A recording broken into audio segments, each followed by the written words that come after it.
Funding for this edition of State of Affairs with Steve Adubato has been provided by United Airlines, Kean University, where Cougars climb higher, the Port Authority of New York and New Jersey, moving the region through air, land, rail, and sea, Valley Bank, South Jersey Industries, the parent company of South Jersey Gas and Elizabethtown Gas. EJI Excellence in Medicine Awards, a New Jersey Health Foundation program. New Jersey Sharing Network, the New Jersey Education Association, and by Operating Engineers, Local 825. Promotional support provided by ROINJ, informing and connecting businesses in New Jersey, and by the Chamber of Commerce, Southern New Jersey.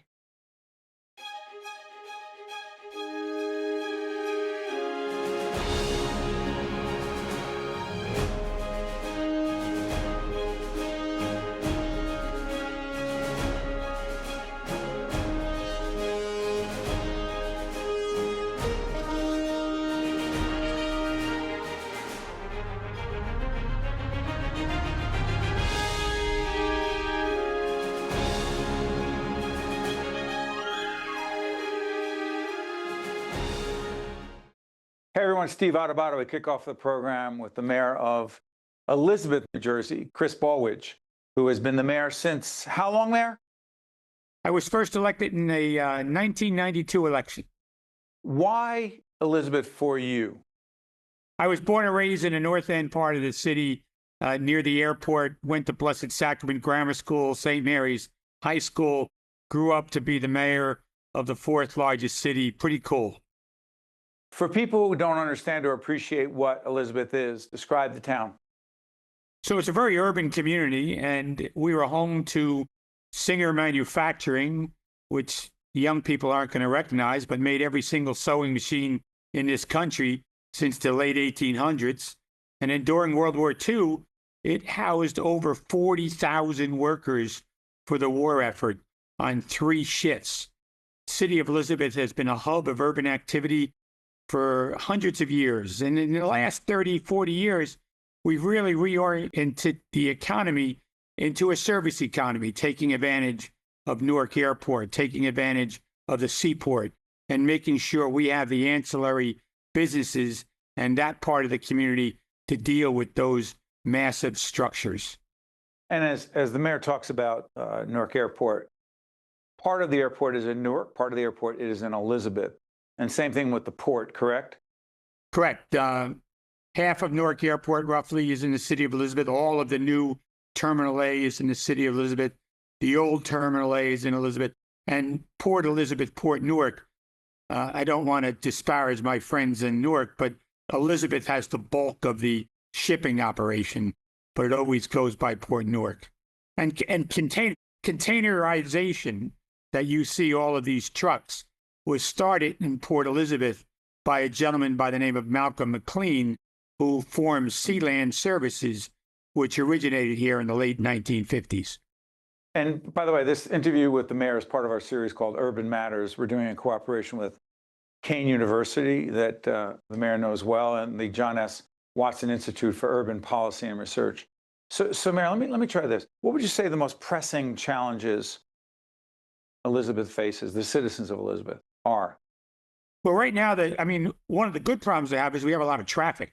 We are 140,000 plus people on 11 square miles, and people are moving into the city of Elizabeth, probably a good problem to have. On the negative side of the problem is always the dense population and jobs, and making sure the people that live here can find a job.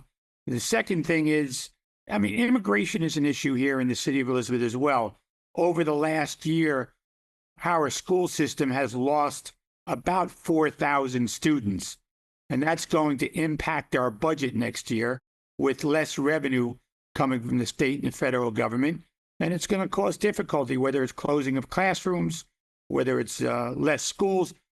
All of that hasn't been decided yet, but that's a problem that faces Elizabeth. Mayor, I'm sorry for interrupting, but why is that an immigration issue? Because the people who are no longer in the class have been picked up and deported. Has ICE had how impactful has ICE been in Elizabeth? We're like every other city. I mean, they've impacted us, but they've impacted us in a more quiet manner than they have in other cities throughout this country. But there is impact. Absolutely. People go to work one day and then they're not there the next day. People want to know what happened to them. A little kid in school, best friend, is no longer in school the next day. What happened to that kid? These issues are real issues for families and friendships that evolve. It's tough seeing and going to a school, watching a kid who may excel in the top 10% of his or her class, and their best friend is no longer there.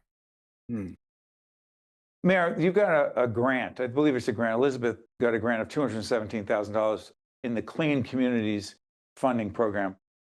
What is that, and what does that have to do with cleaning up the city? So we work with Groundwork Elizabeth. We work with our Public Works Department and the Clean Communities Grant. During Earth Day, we've had 500 people out here on the steps of City Hall that span out in the city and then go and clean it up. We work on the waterfront on the Elizabeth River, and that grant helps us clean areas that normally would not get cleaned by the normal Public Works Department. The housing situation in Elizabeth in terms of affordable, accessible housing, describe it. So affordability is always an issue, whether it's in Elizabeth or any other city in the country. And clearly rents are capped as we have rent control here. There's currently a debate going on whether the rent cap should be $20 a month, which it was for years. And the city council removed that cap 2 years ago. It's currently in the courts now. The landlords do not want a $20 cap, and the tenants want a $20 cap. Currently, rent control can go up 3% a year based on the vacancy that will occur. Or tenants who stay can only go up 3%. There is somewhat of vacancy decontrol, but affordability is always an issue. Last question, Mayor. Why are you so bullish on the future of Elizabeth? You know, I grew up here, Steve, and that's a great city. We're the fourth largest city in the state of New Jersey. We're a city that has a huge economic base on the airport and the seaport, 2 exits on the New Jersey Turnpike, Route 1 and 9, the access to the city of Elizabeth. And what my favorite thing about Elizabeth is you can dine anywhere in the world here in the city of Elizabeth. Whatever your ethnic food is, you can get here in the city of Elizabeth. And later this week, former Governor Phil Murphy and his wife are going to come here and watch a soccer match in one of our ethnic restaurants and share some Mexican food and celebrate. By the way, we're taping on the 16th of June. The World Cup is all in right now. This may be seen after, but you know what the mayor's talking about. Mayor, thank you so much for joining us. We appreciate it. Steve, really appreciate the opportunity. Good to see you. Maybe we can play golf someday. Absolutely. You give me a mulligan on the first hole? You can have a mulligan on hole 18. Oh, I'm playing with the mayor. We'll be right back right after this. To see more State of Affairs with Steve Adubato programs, find us online and follow us on social media. We're now joined by our longtime friend, Mike Marin, President and CEO of Holy Name Medical Center, to fully disclose one of our longtime underwriters. Hey, Mike, first of all, welcome. Thank you, Steve. Glad to be here. What is the new Neuroendovascular Institute at Holy Name, and why is it so significant, particularly as it deals with issues of people dealing with strokes? So the Neurovascular Institute is critical. In Bergen County alone, on any given week, there are 400 ambulance calls that go out for stroke-related symptoms. Now, not every one of those turns into a stroke, but you don't know until you're fully diagnosed in an ER and know what's going on. And we know in stroke care, time is precious. The faster you get diagnosed, the faster you get the therapeutic interventions, no matter what they are, the more important, the better the recovery, the better the outcome. So time is the most important factor. Everybody's working against the clock. Holy Name has one of the more efficient ERs. You can get in and out of our ER very fast. And we're enhancing that with a digital platform that's going to make it even faster and better. So in the field triage seamlessly transmitted into the emergency room. Orders are being placed before you even get here. Diagnostics are happening before you even get Oh, here. Mike, hold on, back up. You're talking about EMS professionals. Right, 911's called, they come. right. What the heck does that have to do with technology, a potential stroke, and then being treated at the hospital? Connect that for us. All right. So today, unfortunately, everything in healthcare across all platforms is fragmented. EMS works in a set of software and tools that are designed purely for the paramedics in the field. They're not designed to connect the paramedics in the field to the emergency room and then the emergency room to the inpatient setting. So it's all broken down communications. If time is the most imperative factor, then seamless, accurate communication, non-repetitive communication is the most important factor to get someone into the proper therapeutics, make faster, accurate diagnostics, and get them into the appropriate therapeutics. So that communication link doesn't work very efficiently today at all. And so we're building a platform to enhance that. Okay, so let's switch gears. We've been doing programming around the physician shortage. Obviously, check out our previous interviews with some of Mike's colleagues on the nursing side. We just did one with one of your colleagues talking about the nursing shortage. Let's stay on the physician shortage. Connected to graduate medical education, particularly the new residency program in OBGYN, obstetrics and gynecology, the residency program. What does that have to do with the physician shortage in the OB universe? So part of it is it's a combination of factors. You have to produce more physicians, first and foremost, to overcome the shortage that is here and only going to exacerbate over the next decade. There's no doubt about it. There's no dispute about this. The shortage of physicians over the next 10 years is going to become more acute than it is even today. So one, solve that problem, train more doctors, get more people interested in the field. So you have to have more training programs to get them through. But the second part is, especially for New Jersey, how do I keep them in New Jersey? New Jersey has an incredible breadth of training programs from South Jersey to North Jersey that have been around for years. Unfortunately, we do a very, very poor job of retaining those recently trained. Why is that, Mike? Why are we losing so many docs? There's a whole host of reasons. A lot of it has to do with New Jersey itself, cost of living. They're coming out with incredible debt. And if I can go somewhere south or Midwest and make the same money and have a much lower cost of living, I'm going to do that. Part of it is the absence of creative innovation. So if you want to enhance and capture that young population, it's not always just about the economics. It's about fulfilling a purpose and tap into that character of why'd you become a doctor in the first place? You want to help heal your fellow man. How do you do that? How do you reinforce that? Does the work environment acknowledge, reward, and celebrate when you perform in that fashion? That all becomes part of training. So why Holy Name wanted to really get into training, one, create our own pipeline, but two, because of the culture here, which is becoming less and less frequent out in the world, we want these physicians understanding, yeah, you can become a doctor and make a good income. You can also become a doctor and have an incredibly powerful impact on your fellow man from a humanistic standpoint. Mike, do the other side, the nursing piece. We've done a lot of programming around the nursing shortage. There's a program with your folks together with our higher ed partners at Rowan University. Correct. What is that? So we are now a teaching affiliate of Rowan for both graduate medical education and for our nursing school. So we've synchronized the curriculum at Holy Name with Rowan So a high school graduate who's not sure what they want to do, want to get into the healthcare industry, could enroll, and you have to pass the entrance exams and you have to meet all the requirements, but you can enroll in Holy Names School of Nursing, 100-year-old program, has incredible outcomes, produces incredible nurses. And then so now you graduate in 2 years, you pass your nursing licensing exam, you are now a licensed nurse, you can start working, very lucrative job, very flexible, and continue on with Rowan for another 2 years to get your BSN.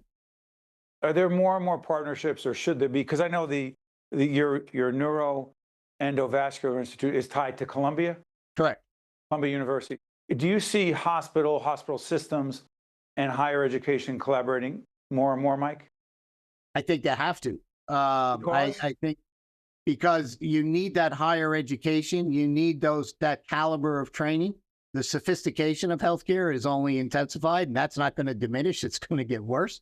And so to have partnership of that pipeline to keep not just new, but to keep all the people here that are active in treating current, right? So when you take an academic and an educational mindset to what you do day in and day out, that makes the non-student practitioners, whether it's a nurse or a physician or a technician, better at what they do, because they have to think a little deeper because some student is watching them training. And so it makes everybody sharper, more proficient at what they're doing. It's an all-around benefit for everybody. Mike, before I let you go, give me 1 minute real quick. AI and healthcare. Major, big impact, moving very, very quickly. A lot of good can come out of this, but equally a lot of bad. And so I am concerned at the pace that it's moving. I am concerned that the majority of the industry does not understand AI and what it really means, how it operates, how it learns, what it can do. AI, in the AI world, there's a term that's very common. Anybody who goes on to the public domains of a ChatGPT or a Claude will all have, and if you've read any of the literature, there's a term called hallucinating. So AI will falsify and fill in gaps of knowledge to make itself look intelligent unless you strictly train it not to. It also learns off of, with large language models, need accurate databases to learn from. Our data structure, especially in healthcare, is anything but clean and accurate. It's a mess because of how it's evolved over the last 40 years. And so AI penetrating undisciplined data is going to give you undisciplined AI. That's a bad outcome. Mike, we'll continue the conversation about AI and a whole range of other healthcare-related topics. Hey, Mike, thank you for joining us as always. We appreciate it. Thank you, Steve. Appreciate it. Honor to be here. You got to stay with us. We'll be right back. To see more State of Affairs with Steve Adubato programs, find us online and follow us on social media. We are pleased to once again be joined by our good friend and colleague, Elizabeth McCarthy, President and CEO of the Community Food Bank of New Jersey. They are partners as it relates to creating greater public awareness around food and security issues. Elizabeth, good to see you. Good to see you too, Steve. Thanks so much for having me. Always. The website is up right now of the Community Food Bank. First, tell everyone what it is, then I want to talk about reduced SNAP benefits. Yeah, the Community Food Bank of New Jersey serves 11 out of the 21 counties in the state of New Jersey, and our mission is really just very simple, to fight food insecurity through immediate hunger relief as well as long-term solutions. Okay. Reduced SNAP, a federal program, a food supplemental program. It's cut. What exactly is cut? When was it cut? And why is it so impactful and dangerous? Yeah, so the cut came as part of the passing of H.R. 1 last summer. It was a cut over the next... beautiful bill. I don't like to use that name, but yeah. I don't know, but that's what people refer to. No, as people know it, you're absolutely right. And it is a cut that over the course of several years will be $200 billion towards SNAP cuts. 850,000 people in the state of New Jersey are receiving SNAP benefits. And it will be so detrimental because it's the difference between people having nutritious meals and not having enough food to eat. Who are we talking about that is most affected by this? Yeah, I think that's a great question because there's a lot of myths about sort of people on SNAP. 80% of households who are on SNAP actually do have a working member of the household. We're talking about children, we're talking about seniors, we're talking about veterans, we're talking about people who really rely on that, that supplemental amount of funding to get food on their table. But Elizabeth, if someone says, devil's advocate, wait a minute, so there's a job requirement. You just said, Elizabeth, this is your field, you know it. Vast majority of people, there's a working professional or someone working in the home. So how does the job requirement make it harder for people to get SNAP benefits if they prove that they're working or volunteering or going to school, et cetera? Go ahead. Right. Yeah, it is complicated. For some people, it's populations that used to not have that requirement. So like veterans, for example, or youth aging out of foster care. We know that those are populations that have been traditionally very difficult to employ. Why? They have undiagnosed mental health issues. They might have unstable housing. And they're now are going to require to have that work element. So that's one population. For others, it's the documentation and the consistency that it has to be 20 hours every week. So we have a lot of people in New Jersey that have seasonal employment, that have gig employment, that their hours might go up and down. And so they will not always be in compliance with the 20 hours. And now that flexibility is not there. And also, it's the uploading of the documents. This may sound silly, but administratively, it's a very hard thing for some people to comply with, to be able to submit the documentation that they need to prove that they are working. So say someone goes on your website right now. Is there a section of the website that helps clarify some of this confusion for people so they can go through the process and get their benefits? We are developing that further, but there's definitely, if you look at our SNAP outreach page or our community connections, people can call, people can go to the website and get connected to somebody who can help them navigate that. Okay, let's stay on this. I'm curious about the question of where the state comes into this. We're talking about a federal program. The SNAP program is federal.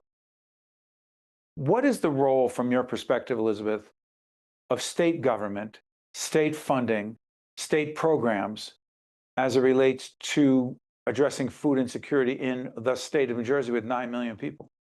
Yeah, there's implications on the state level as well as on the county level. So for the state, part of what HR 1 did was move some of the cost of the HR SNAP simply program. means House resolution for those following. Go ahead. Big, beautiful bill. We can call it that for this purpose. Move some of the funding towards the state so that the state will actually be required now to have more of a match towards this. I think we're very lucky in New Jersey that New Jersey has kept the SNAP, the minimum benefit, at $95. Not every state has done that, but it does mean that that's more of a burden for us to bear as well.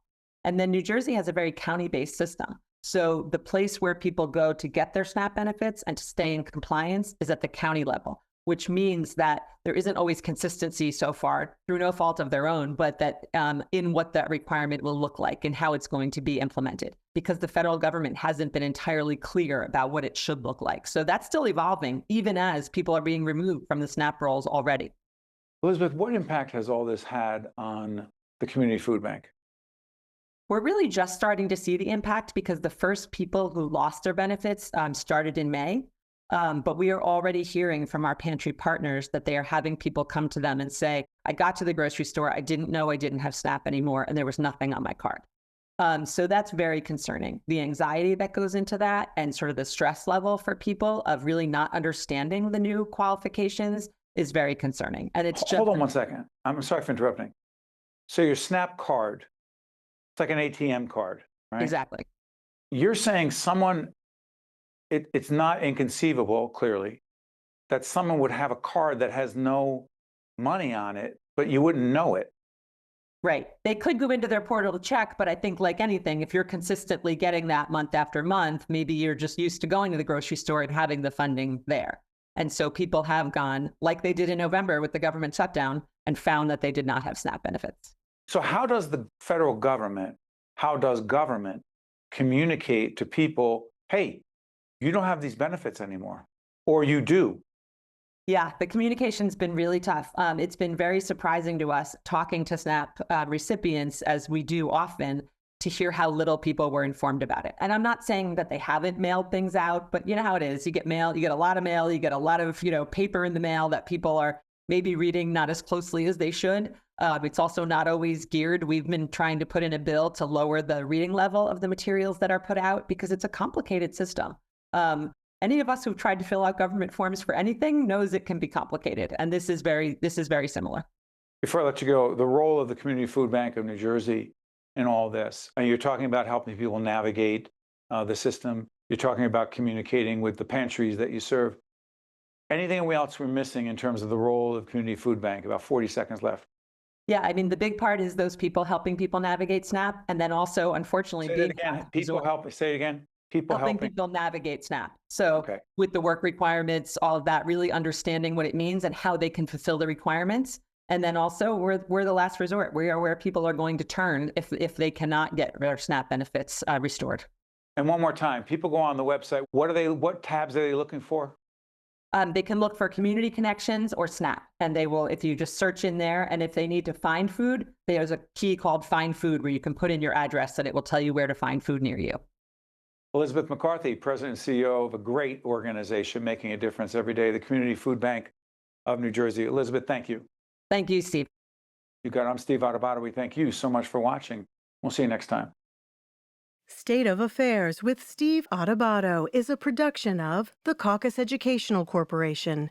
Funding has been provided by United Airlines, Kane University, the Port Authority of New York and New Jersey, Valley Bank, South Jersey Industries, EJI Excellence in Medicine Awards, a New Jersey Health Foundation program, New Jersey Sharing Network, the New Jersey Education Association, and by Operating Engineers, Local 825.